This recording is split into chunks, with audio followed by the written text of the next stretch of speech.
नमोऽस्तु सूर्याय सहस्ररश्मये सहस्रशाखान्वितसम्भवात्मने सहस्रयोगोद्भवभावभागिने सहस्रसङ्ख्यायुगधारिणे नमः। यन्मण्डलम् दीप्तिकरम् विशालम् रत्नप्रभम् तीव्रमनादिरूपम् दारिद्र्यदुःखक्षयकारणम् च पुनातु माम् तत्सवितुर्वरेण्यम्।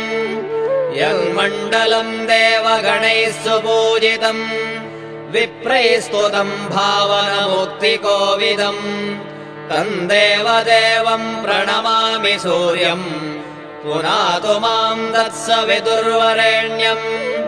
यन्मण्डलम् ज्ञानघनम् त्वगम्यम् त्रैलोक्यम्